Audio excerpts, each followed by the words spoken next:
I hope. Emma, you there?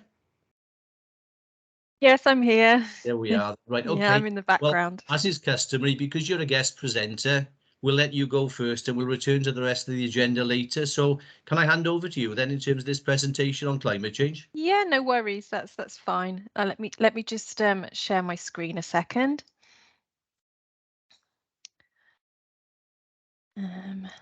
Just 1 second. Let's find the right one. You don't want to see all my other work, do you? Right. Okay. Can you see the presentation in front of you? Yep, we can. Yeah. Brilliant. Okay. So I was asked to come here today to talk about developing a climate change plan. So what I thought I would do is go through how we went about it in Newport City Council to give you a bit of an idea. I think I'm happy to answer questions at the end or even during the presentation about how that could be done from a community council level, but you'll have to probably bear with me on my knowledge of community councils because that's a little limited, but I will do my best. So I led on developing our organisational climate change for the council, yeah, so that's what I'm going to talk about first. So how do we go about that? So the first thing we thought about was what sort of scope did we want for the plan, you know, there were two areas we decided that we wanted to focus on as a council. So the first area is to reach net zero carbon as an organisation by 2030, and that's standard for all public services that we have to do that. So it's really important. That was part of our plan. And the second part really was about thinking about how our services can support the city and Newport's journey to net zero, and how we can adapt those services to best support our communities and the whole of Newport. So that's really what the scope of the plan is. Okay, so then we had to think about what we needed to consider first to develop a plan around those two aims. The Welsh Government have helpfully set out some reporting guidance around working out your carbon emissions as an organisation. So we use that to start looking at baselining what our carbon emissions look like at the moment. We already had some knowledge of that because if I move on to the next slide, I can show you. We've been monitoring some of our carbon emissions for quite some time, and you can see in the graph there, you can see how these are our sort of what we call scope 1 and scope 2 emissions. I'll explain to you what those are in a minute, but you can see in the graph how we've reduced quite a bit over the last 4 years, which is pleasing to see, but there's still lots more to be done. So sorry, Emma, I don't know if anybody else can see the graph, but I'm only seeing the front page of the presentation. Yeah, same on mine. Yeah, me too. Oh, I'm sorry. That's okay. I thought I'd just tell you though. So you haven't so you No, can't see me changing?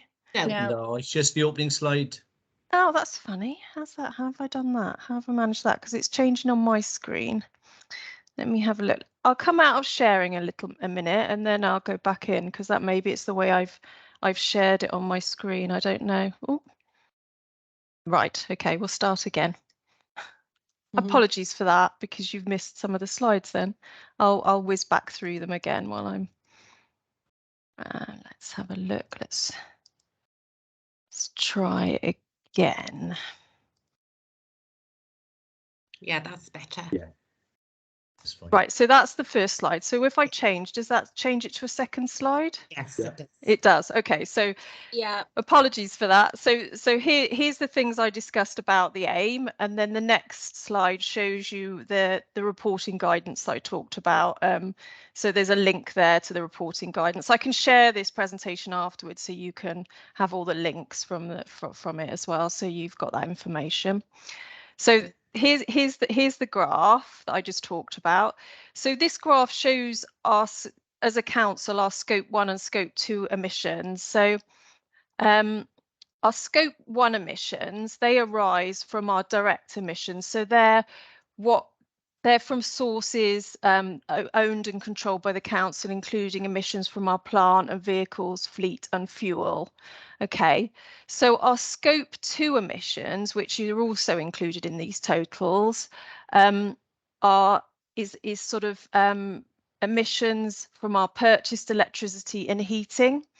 So it's not, we don't directly control that, but it's generated elsewhere, but obviously we're using it. So that is classed as part of our emissions as well. But unfortunately, that's not the whole picture for us as an organisation, and it's quite similar for other organisations as well. So we've been monitoring those scope 1 and 2 emissions for a long time, but I'll move on to the next slide. Part of the picture that we haven't been looking at is our scope 3 emissions, and you'll see in this graph how substantial those are. So you can see that scope 3 are a really big chunk of the council's emissions. So scope 3 are not owned or directly controlled by us as an organisation, but however they related to our activities. So this includes things like from the supply chain, such as goods we've purchased and services that have been outsourced. And it also includes things like water we consume and our waste services, employee commuting and business travel as well. So that's a substantial amount of the emissions overall.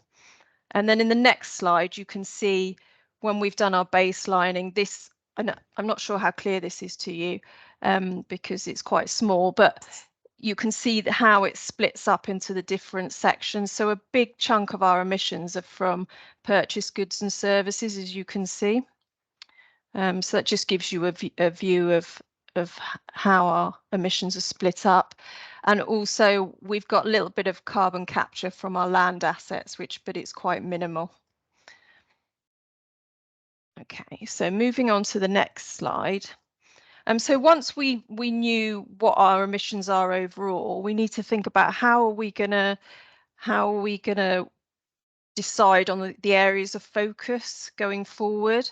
And we've used this framework, which is the route map to public sector and their journey to net zero. And this is a Welsh government framework that's been put together. And within that, it sets out different areas of focus that organisations can look at. And from that, we picked out 6 different themes. And these are the 6 themes that we've decided to focus on as an organisation. And as you'll see, sort of theme 2 to 5 are directly relating to our carbon emissions. And then theme 1 and 6 are more about our wider role and how we can impact on the city as a whole. Okay, so those are the 6 themes. So under each of the themes, there are certain things that we looked at. So in theme 1, we've considered things like training. Sorry, that should say training and guidance. It shouldn't be guidance. I apologise for that. Training and guidance for staff and elected members, and sort of embedding sustainability into things like our organisational values, our decision making, our long-term planning, our performance management, our policies and procedures, and financial planning and commitment. So that's what we've considered under that section. The next theme, our buildings, is probably more straightforward for people to understand. So it's really thinking about sort of improving energy efficiency, using renewable energies and nature-based solutions across new buildings, our existing building, looking at retrofitting, making sure we're looking at renewable heat and reducing our natural gas usage, and considering carbon reduction when we're looking at our building rationalisation as well. The third theme, our land, is all about how we manage our land, really, and how we can get carbon capture from that land. So it's thinking about things like our land management practices and meadow planting, trees and woodland management, and using nature-based solutions. Also, for flooding, thinking about sustainable drainage systems within and rain gardens within our land that we own, and also working with our tenants to look at how they manage their land in a more sustainable manner. Okay, and then theme 4, transport and mobility. I mean, most of us have got a good idea about the things that we can do to reduce transport, but the things that we have to consider as a council are things like business mileage and staff commuting and fleet. And then obviously we have a role to play across the city, encouraging active travel and public transport usage, improving the charging point infrastructure, looking at school transport and taxi licensing as well are 2 other areas that we're focusing on too. And then on to theme 5, as I mentioned earlier, the goods and services we procure is a very large amount of our carbon emissions. So we need to get a better understanding of that. So the first thing we need to do here is around measurement and looking at how we evaluate and choose the different suppliers that we're using, and creating guidance and training for staff to be able to evaluate sort of carbon emissions and sustainability when we're making decisions around purchasing goods and services, and also working with our suppliers and supporting them to look at reducing their carbon emissions too. And then this theme 6 is sort of a bit of a catch-all, but there's quite a number of things that we've looked at in this section, and this is a bit of a summary really. So one of the things that we're looking at as a council is looking at energy planning across the city. So that's for domestic and industrial, and thinking about how we as a city can move to more renewable energy and how we can reduce our carbon emissions from all the energy that's being used in all of those areas. Also about how we plan our communities so they're more sustainable and they use energy in a more sustainable way, and thinking about travel times and all sorts of things that we need to think about when we're planning, housing. And I mean, you talked about the planning committee earlier, and that's probably quite key to think about how we can reduce emissions across the city. Another big area is waste, because we manage most of the domestic waste in Newport. So is thinking about how we reduce the carbon emissions from those wastes and start to move to more recycling and reducing waste in that way. And then obviously using digital solutions that can reduce travel and also mainly reducing travel. And flooding also is a big consideration for Newport. So it's looking at those different solutions to reduce flooding. And finally, working with partners and communities to look at the different things that we need to consider across the Newport area. Okay. So this is just a copy of the front cover, and there's a couple of links there for people if they want to have a look at the full plan. It's set out in those 6 themes as I've just described. So and I think it's if you want more detail, you'll be able to have a look through, and each theme's got some sort of different actions and deliverables and timescales about how we're going to deliver on those different things. And then moving on to what support is available out there. So the Welsh Government Energy Service, they provide a dedicated development manager, and they support the public sector and community enterprises to reduce energy and generate locally owned renewable energy and reduce carbon emissions. They sorry, just looking at back at my notes because They're happy to support with business cases and funding applications and procurement advice, and they're looking for the most impactful projects across the public sector. So community councils that have worked together have worked quite successfully with the Welsh Government Energy Service to develop large sort of renewable energy schemes. So they're more than happy to support with any advice around energy and carbon reduction. There's also some opportunities around funding that I've listed here. That there's the Wales funding programme that community councils can tap into, and there's an event next week that covers quite a few different funders that are going to be there if people are interested, and the links there if people want to attend and meet some of the funders and what they're looking for to gain funding there. And I think that's my last slide. So there's my details. Ross Cudlick was due to be here today as well, but couldn't make it. But either of us are more than happy to help, or if you've got any questions after the meeting, feel free to get in contact with me or Ross. And that's any questions from anyone. Thanks, Emma. Any questions? Yeah, can I just ask? Sure. Would kind of any housewarm schemes come under this particular topic?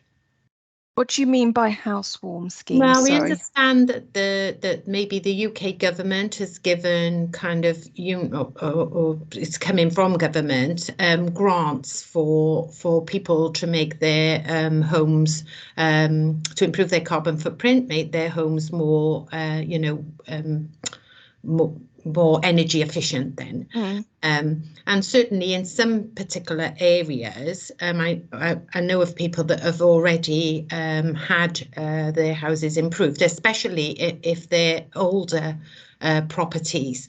So they're not suitable for some of the newer energy efficiency schemes like cavity wall, because they're thick, say thick stone farmhouses, and the schemes that have been run in some of these councils are very good, and they're all kind of visible from the council's websites, and the contractors are all there. And I was asked about this scheme for Newport, and I noted that there wasn't actually anything on the website. So I just wondered whether it was something that that is maybe being looked at, or whether maybe Newport is considering, or maybe they're part of it, but it's not necessarily on the website. Okay, so there is a Welsh Government scheme called the Warm Homes Programme, and I can send some details over of that. And that's a national scheme, and there is an eligibility criteria for that scheme though, so it tends, you have to be on certain benefits or on a low income, but I mean I don't know the details off the top of my head, so I'd have to dig those out and forward them on to you, but I can supply those details for you. The other thing that we are looking at, because we, as I mentioned in the presentation, we've just developed a local area energy plan looking at renewable energy across the city, and domestic energy is obviously a consideration in part of that, and we are looking to start looking at that sort of things, that I'm trying to think of the word, so the fuel poverty side of things alongside renewables, but that's still under development, so I wouldn't imagine there'd be anything in place for at least another few months, but once we've got something up and running, I can send stuff over on that as well once that's going. Is that the sort of thing you meant? Yeah, it was just, I think the eligibility for these schemes that maybe other councils are running weren't means tested. So it looks like it was more to do with improving your carbon footprint. I mean, I think the eligibility was more in relation to the age of the property and the ability to maybe do some of the more kind of modern kind of schemes.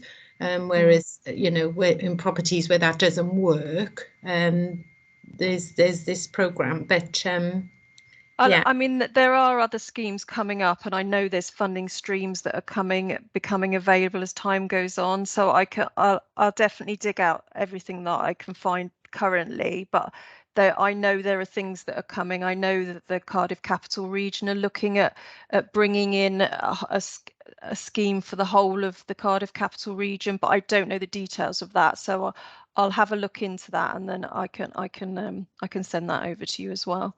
Okay, and maybe I can send you an example of one of the, you know, one of the councils that has been mentioned, and you could maybe have a look at this. Yeah, that might be helpful. Yeah, it might just be that it may well be available in Newport as well. It's just that it's not on our website. That's all. Yeah. So if you send over what you've got, give me an idea of what it is you're looking for as well. Okay, no problem. Okay, thank you. Thanks, Julie. John. Yes, thank you. I've just completed my carbon literacy training. I'm also a member of LAG, and we, you know, on the LAG we've looked at you know, the reducing the carbon footprint with ground force heat pumps and air force. And, you know, the conclusion is that most properties aren't suitable for it anyway because of the lack of insulation. Do you foresee in the future the building regulations altering, so houses will have to be insulated to a standard where these you know, air force heat pumps and ground force heat pumps could be used, and also whether in the future there's any sign of houses having to be built with solar panels on them as part of the planning procedure. As far as air source and ground source heat pumps, you need a rating of C and above for it to be effective. So most houses that are being built now are rated C and above, and I am aware of some houses actually being built with air source heat pumps, not in the Newport area, but I'm aware in other areas. So I think that there are, you know, a lot of some houses are already at the right regulation to have heat pumps. As far as so a lot of older properties, you are right, will need a lot of retrofitting to be able to have heat pumps installed. On the solar panels, I don't know the answer to that. That would be great as an answer. To be honest, I you know, personally, if they brought that in as a regulation, I think that would be really great if all new houses were built with solar panels, but it's not something that I'm aware of at the moment. I don't work in planning though, so I can investigate a bit further to see if that is coming across the horizon, but I haven't heard anything on solar panels personally. Thank you. Thanks, John. Yvonne? I didn't quite catch that link that you put up, please. It was gov.wales and it was Green Community Council something. I don't know if you could just... yeah. Shall I pop it in the chat? Would that be... Yeah, that would be lovely. Thank you. Also be helpful, Emma, if you could send the slides through to Pam. Yeah, I will do. I'll definitely do that. Community councils, even those who aren't present this evening. Yeah. Was it? I think this was the one you're after. I'll pop it in the chat and just oh, it's gone very big. Apologies for that being so large. But I think that's the link there that you were after. Is that the one? But I can share this. I can share the slides anyway, which have got all the links on there. So if there's anything else you wanted to refer to, you can. Yeah, I think that's it. Thanks. Okay. Any other questions for Emma? No. Thank you. Okay. In which Thank case, we'll you. let you get off, Emma. Thanks for that. If you could send the slides through to Pam. Yeah, we'll do. I'll Yes, send them lovely. through to her now. Okay, that's been really helpful. Thank you. Thank you, Emma. Okay. Thanks, Thanks. everyone. you. Good to meet you all. And Thank you very much. Bye. Bye. Right. Flipping back to the agenda. Minutes of the last meeting for those of us who were there and can remember. Any glaring inaccuracies or any corrections anyone's picked up? Nothing from me. Nothing for me. Excellent. Okay, can we agree those as a true record then? Yeah. Excellent. agree. Yeah. Any matters arising anyone wants to raise from the minutes? I don't think so. No. No. Oh, nice and easy Yep. tonight. Right. Newport City Council's community trigger. I think Wentloog raised this, didn't they? Yeah, we did. And actually it was Brian, but unfortunately poor Brian's come down with COVID and Oh, God.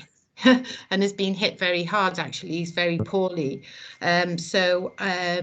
Basically what he was asking was, is there an officer in post? If so, could we have the details? And what is the authority's view of the process? Okay. Is there an officer in post? We don't have a single designated officer, which is why we don't publish their details on the website. There's a team of officers that will pick this up. But if you log onto the council website, Yeah. there's a generic email address and telephone number there. Within the neighbourhoods or community protection team. Okay. That you will go through to. I'm being slightly guarded, obviously, because at the moment we're just about going through a senior management restructure and they're realigning some of the services.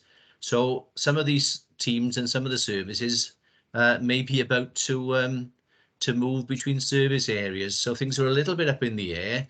Okay. But normally we wouldn't put a single sort of officer name on the website. It's more of a generic email address. Gareth, can I just confirm then that that information is under the community protection team? Is that what you've just said? At the moment, it comes under public protection, and it's the neighbourhoods team under Michelle Tett that would deal with it. We've got a couple of antisocial behaviour liaison officers who tend to get involved with these sorts of issues. But we don't encourage people to contact them directly. What you have on the council website is a generic email address and telephone number and there's an e-form, I think, that you can open on that section of the website where you can actually make the request for a community, so you can submit it directly through the web pages. Are you saying a community trigger e-form? Yeah. Or is it a neighbourhood? Sorry, Gareth, I'm a bit confused. If you search under community trigger, it'll come up. Right. It will go to the neighbourhoods team, but it's on the website under community trigger. If you search for that, it'll give you a link in terms of what the process is, which was the second part of the question, and a contact number and a form that you can send in directly to actually register that trigger request. Okay. But no, there isn't a sort of a single officer, if you like, who is the single point of contact for these sorts of complaints, because all of the team would deal with those. And of course, the whole idea with community trigger is it's a sort of multidisciplinary thing anyway. That panel, it involves the police and RSLs if there's any housing issues involved. So it's not just the council; it's a sort of multidisciplinary meeting of all relevant parties. You know, we might. Gareth, can I just ask about the you mentioned antisocial behaviour officers? Yeah.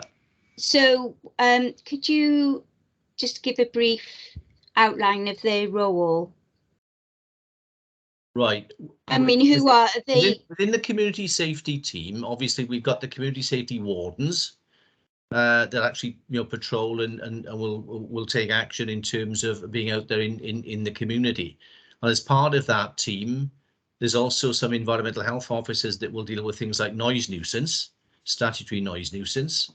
And then they've got 2 antisocial behaviour liaison officers.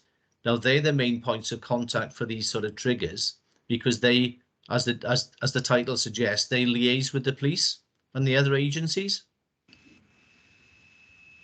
Okay. But Michelle Tett is the current manager in environmental health. She won't mind me telling you that.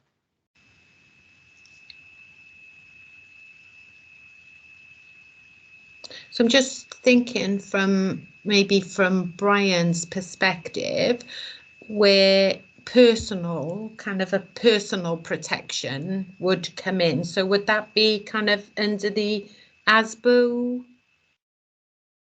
What do you mean by, sorry, what do you mean by personal protection, Julie? Well, personal protection for council officers in doing their job, but as you probably know, I mean, sometimes we get involved in very difficult situations, and leading from that, we can get we can have intimidation, that kind of thing. Right. So we were understood that the trigger, the community trigger, was an area where we would get some protection. Right. No, it doesn't work that. Let's be clear. This is about antisocial behaviour, not criminal behaviour. Right. So this community trigger is about antisocial behaviour, nuisance type complaints. It's not about criminal behaviour. Okay. So we're talking about those sorts of triggers. It's a bit like noise, disturbance, general nuisance, antisocial behaviour. From what you've just described in terms of intimidation, personal safety. Yes. Whether it's elected members, council officers, members of the public, we would report those to the police because we don't have any powers to deal with that. The community trigger is about lower level antisocial behaviour, because there are a range of measures that we can impose as a council, fixed penalty notices, community protection orders, and so on, but something that goes more towards the criminal side of it, or criminal behaviour, that's exclusively for the police. Okay, so maybe we're giving some misadvice there then. Gareth, can I just ask if you have a site where you're constantly reporting noise nuisance, antisocial behaviour on a particular industrial site, and there's never any feedback? And I know we had this at the last meeting about the call centre and dealing with stuff. Is that something that a community trigger can be used for? If you're not and nothing is being done about the noise. Statutory noise nuisance is dealt with separately. Even though it's all part of this neighbourhoods team, it's a separate process. So if it's a noise nuisance complaint, that should go through to the environmental health side of that section. Like I said, community triggers are more for low-level antisocial behaviour. Statutory noise nuisance is something at a much higher level, where we have to serve an abatement notice, where you need almost expert environmental health officers to assess the level of noise. But if you're saying that you've been complaining about noise nuisance to environmental health, well, I mean, once you've reported that via the contact centre, they will pass that on as a service request then to environmental health. And we then have a duty, if it's a statutory noise nuisance, we have a duty to investigate under the Environmental Protection Act. So somebody should have contacted the complainants from environmental health, and then we would go directly to the complainants to keep them up to date in terms of what we're doing. So having reported it via the contact centre, once that service request goes back to environmental health, they should deal with that separately then. Now, if the complainants have been contacting environmental health and getting no response, let me know, and we'll take that up with them. Well, that has been the case, Gareth, but I did actually have an email from Brian Miles today, just saying that because the NRW permit the place, that it's not something that Newport gets involved with. However, you seem to get ping-ponged back and forth between NRW and NCC. Yeah, Brian, I mean, that seems more on the pollution control side to me rather than noise nuisance. If it's noise, the fact that it's part of the NRW shouldn't make any difference. But it is noise, and it's been, you know, I've been complaining about the site for about 6, 7, 8 years now, and nothing is ever done. Look, Brian is obviously looking at it, and he's the expert in terms of pollution control. There are some types of businesses, some sites, Crown properties and other properties that are not subject to the Environmental Protection Act. So without knowing the case, I can't comment, Kath. I mean, clearly Brian is looking at it. If you're dissatisfied, or if the complainant is dissatisfied with Brian's response, ask for a review by his manager, by Michelle Ted. Oh, okay. Is that okay? Yeah, thank you, Gareth. So sorry, Julie, coming back to the community trigger bit, the second bit was the council's. Well, this was the authorities, the authorities' view of the process. But but I think we've been misadvised because of the situation. We were told that the situation that we were facing would be covered by community trigger, and that every unitary authority would have a designated officer, and that this would all be available on the website. So I mean, and all of that's true. Yes, all of that's true. What I'm not certain about from what you say is whether these are qualifying complaints that would that would trigger the review, because they have to be antisocial behaviour complaints. This is not a way of reviewing inaction, shall we say, by the police or any other authority. This is a sort of collective way of dealing with lower level antisocial behaviour. So if you've got sort of problem tenants in an RSL somewhere, or there's some lower level noise, so this is a statutory nuisance, or other problems being caused of that nature, more like fixed penalty type offences, very low level antisocial behaviour, but it's persistent. Because if you go on the web page, it'll tell you exactly what the triggers are, and it's quite specific in terms of how many complaints have to be made over a 6-month period, for example. But the complaints themselves are about low-level antisocial behaviour. And our query was, our question originally was more about protection for council members and community council members going about their role in the community, but there's sometimes difficulties, and now if we had a complaint from our members or our officers about those sorts of issues, we would refer them to the police.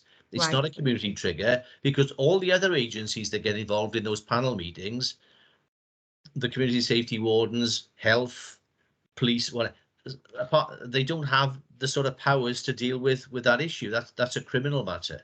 Okay. We are, as I said, we're looking at that sort of very low level antisocial behaviour that the wardens can deal with. Okay. When it starts to verge on intimidation, we could. I mean, if you had groups of kids, for example, playing ball games or something late at night, and distraction, that sort of thing. The lower level stuff we can deal with. It's the sort of things that the wardens can get involved in, or the PCSOs.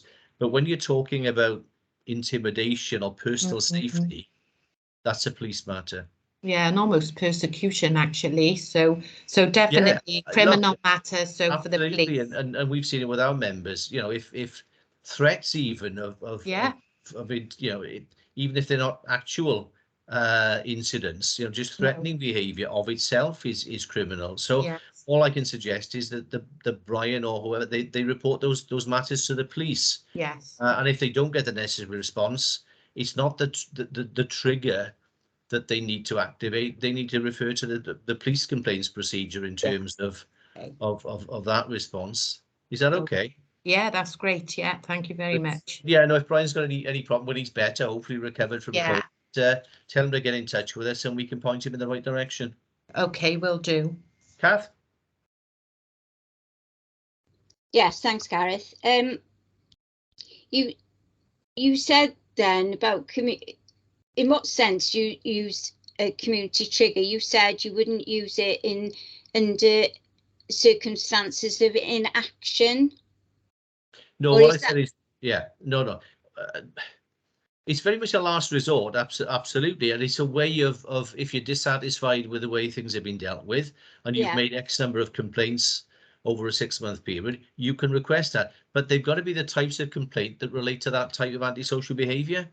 I gave the example of children playing ball games or something that's a nuisance in the community, for example. But what Julie was describing, what I was saying was criminal behaviour that only the police can investigate. And if they were dissatisfied with the police inactivity or the response to those criminal complaints, then obviously there's a complaints procedure within Gwent Police where a senior officer would review that. Yeah. Well, what if it's like I've said about the circumstances I was on about, that it appears to be inaction from lots of complaints about noise, noise pollution, and though I had an email off Brian today, that's the first one in a long time. Right. Well, like I said, you've got 3 types there. You've got the criminal behaviour that goes to the police. You've got the low-level antisocial behaviour, the sort of things that the wardens, community safety wardens, might deal with at that level. And then what you're talking about, which is a more technical issue, statutory noise nuisance, that goes to environmental health. Now, for that one, if you were dissatisfied with the response or lack of response, then you refer that via the council's internal complaints procedure.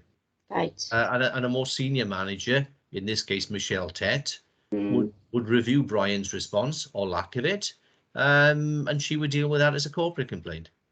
So right. I know we're talking 3 different things. It gets quite confusing. Yes, but if you sort of parcel them out into different types of complaints, there are different ways of complaining, if you like, or expressing your dissatisfaction with the response. So with Brian, if you're unhappy with his response, write in and ask for a review by Michelle Tett.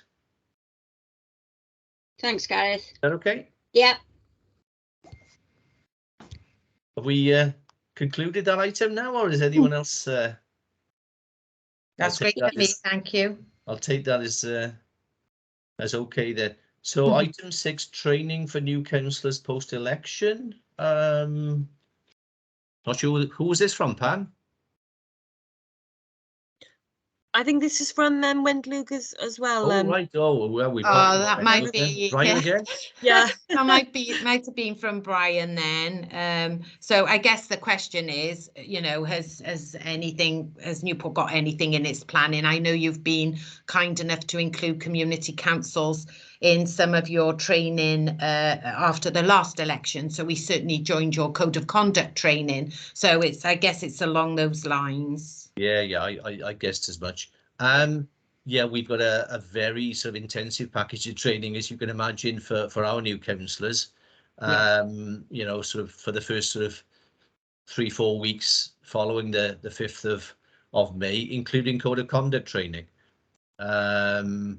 Now I know that One Voice Wales provide training.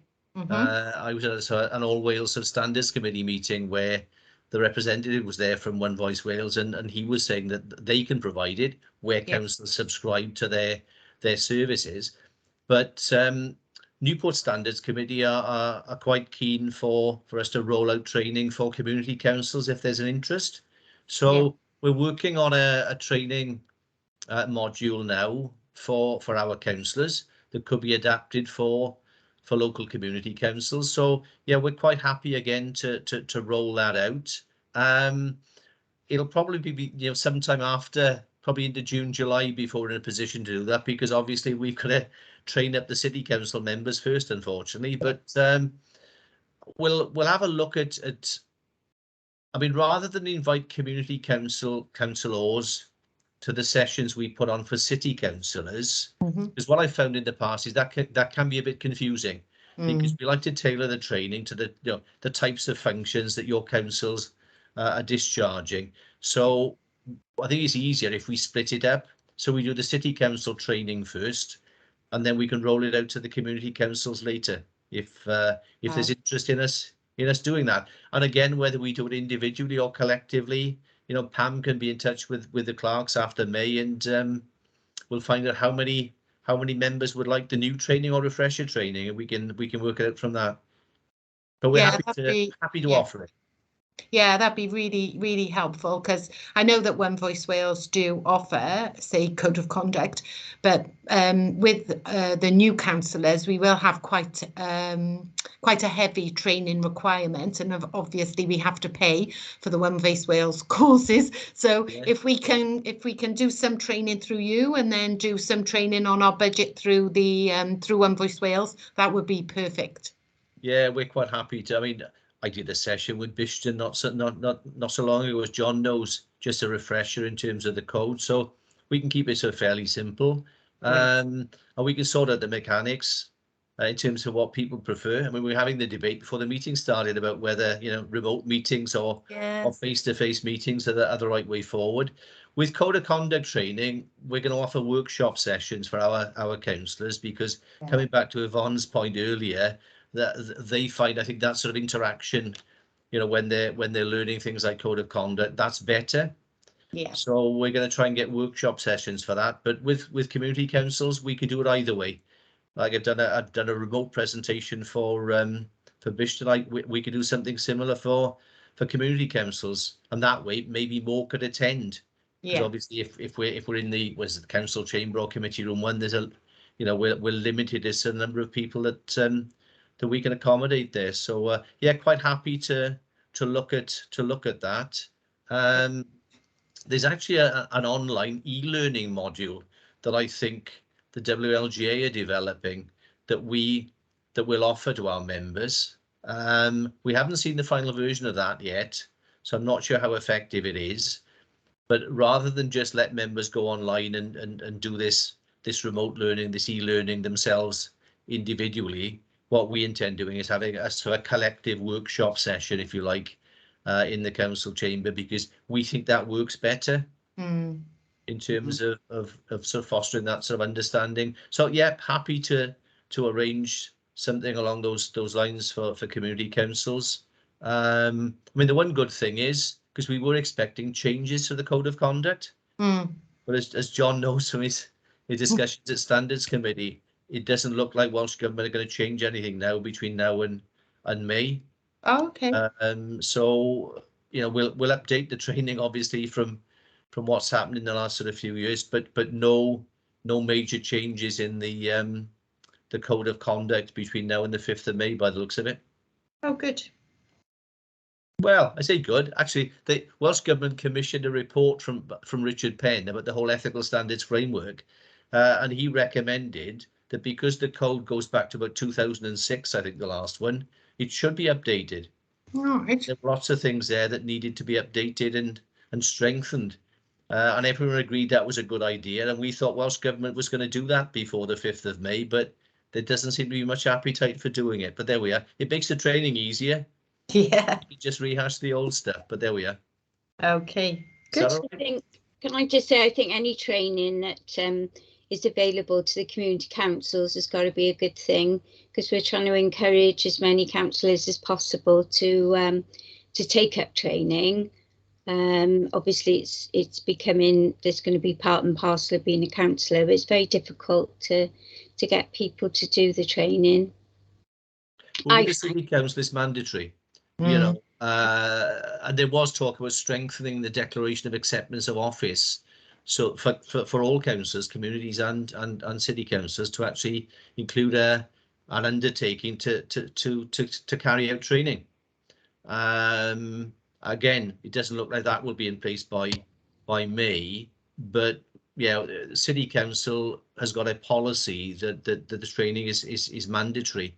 It's difficult to enforce, but you know, certainly if you report it to the ombudsman for anything, the first question he will ask you is, when did you last undertake training? So the more we can do to roll it out, and the more people we can train, the better.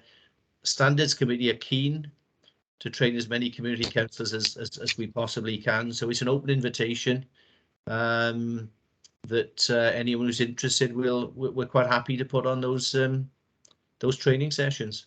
Yeah, I think any training is a good idea. It's just trying to be, you know, enthusiastic for other people to do them as well. Trying to impart that is quite difficult. But yeah, that's no problem. We'll see what we can do. Pam will get in touch with you obviously after May, or the clerks, and we'll try and sort something out around all the other training that we're organising. Yeah, no problem. Great. Okay. Thank you. What else have we got? Oh, planning enforcement is the next one. Yes. I bet this is wet look again, is it? It is, Gareth, yeah. Sorry. Oh, don't apologise. Right. It's a matter for Marshfield as well. It is. And I know, Kath, because you've mentioned it in this call before, that you would like to have a better understanding of how enforcement is set, kind of how the department is set up and how it works. We get, I don't want to discuss individual sites, but we have, you know that we have a lot of sites in our particular area under enforcement. We get asked lots and lots of questions, like, if I'm just being very general, why is it taking so long? Why don't certain things happen when they are supposed to? And I was just wondering, and we did this before, you organised a training session on planning and enforcement for us. It was a very hands-on session, so we had planning officers there. It did give us the opportunity to discuss you know, our issues on the enforcement side, and I just wondered whether that was something that we could maybe arrange again. Yeah, same as the code of conduct training. I'm sure the planning officers would be more than willing to do a session in terms of how planning enforcement works. I mean, clearly, if you've got issues with individual enforcement cases, then it's what we said previously. If you're unhappy with the enforcement officer's response, take it up with his line manager. Yeah, it's get it reviewed at a more senior level. But in terms of a session generally on how the planning enforcement system works and how they operate within development control, yes, I don't see a problem with that. Yeah, it's difficult to make a complaint because obviously we know that the officers are working incredibly hard, and we know that we probably take up more of their time than maybe other areas. So, but it's just knowing, kind of understanding the process more, and understanding maybe what should happen when, and what the options are for the different, situations that we face, because we can't really complain because to us then things are really slow, but they might be really slow for a reason, and that might not be a reason to complain. It might just be, you know, well, that's the process. And especially when you get into the area of you go the legal route. So I think before we kind of, you know, before we go back and answer specific questions, and we just need to be more assured of, you know, that we understand. Yeah, that's fine. Can I just say that, sorry, Gareth, no, I totally support everything Julie says. I think obviously we're neighbours and we suffer very much from similar sites, and some of the sites cross over a bit. And I think we did last December ask for a meeting with enforcement, and we had Matthew Sharp and Neil Gunther come to give us a bit of a chat around enforcement, which was a good thing for an understanding point of view. But I think sometimes as well that we don't have a part of the outcome of the meeting that I wanted was to have a relationship going forwards where there would be exchange of information between the you know, a catch up on sites. And I hadn't heard anything until about 2 weeks ago when I did ring Neil Gunther for a catch up on the sites. And I think there's got to be a better mechanism for keeping the community councils informed, because I find as I'm going around the village, you know, people stop me and they say, well, what's happening about this and what's happening about that? And, you know, unless I go back and say, oh, right, well, I'll have to go back and make a phone call or an email and find out what's going on. I think if there was a better cooperation there between the councils and the department, like Julie, I think we all appreciate, like the NHS, you know, people are working really hard, and we do appreciate that. But I think that, you know, the local community is a very important asset for planning, because they do flag up if something's going on, say if it's, you know, is tipping a soil or fly tipping or whatever. I know that doesn't come under planning, but, you know, we then you know, we do come to the council and let you know. And I think it's got to be a two-way process, Gareth. And I'm not quite sure what the answer is, but I know that the lady that dealt with planning with Marshfield had some sort of spreadsheet with Neil Gunther, but that never gets updated, and, you know, this information becomes out of date. And I just think there's got to be some sort of way that we can have, you know, up to date. I mean, I rang, we've got a particular site next to our church, and I rang Chris Sims the other day just to find out when a decision was due. And I was told about a month. So then I could let people know on a WhatsApp group that possibly in a month's time, and everybody's, you know, said, oh, thanks so much for letting us know. And it's just keeping people in the loop and keeping them engaged as well. Yeah, I mean, obviously with planning applications, it's easier to keep people updated because there are strict time limits, and everyone knows there's a set process to go through. Enforcement, you know, is a totally different process and can be very time consuming and complex. But the second issue about communication, yes, I mean, I think we just have to have that discussion with Matthew Sharp and Neil, and just maybe agree a system of regular communication in cases where community councils are actively involved. So if that's a charter issue, that's a sort of a general communication issue, if you like, that we can flag up.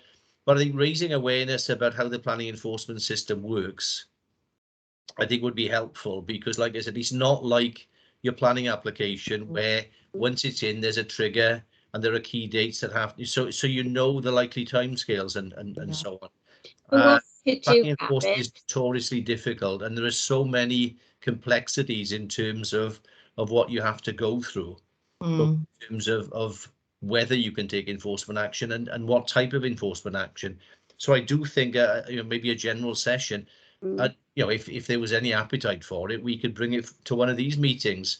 We'll get Matthew and Neil to maybe come to one of these meetings and do a similar presentation about how the planning enforcement system works and how it works in Newport, and then as part of that we can have a broader discussion then about communication.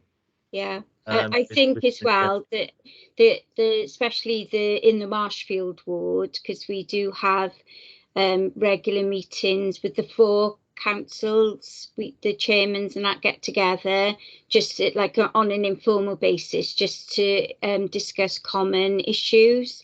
And I think that the other community councils would, like we had that individual meeting with Neil and Matthew, I think it would be a good idea if the 4 councils, had a session with Neil and Matthew, and whether it was in one of our community halls or, and a big thing I think is as well is getting to know them and them getting to know us and building up a relationship.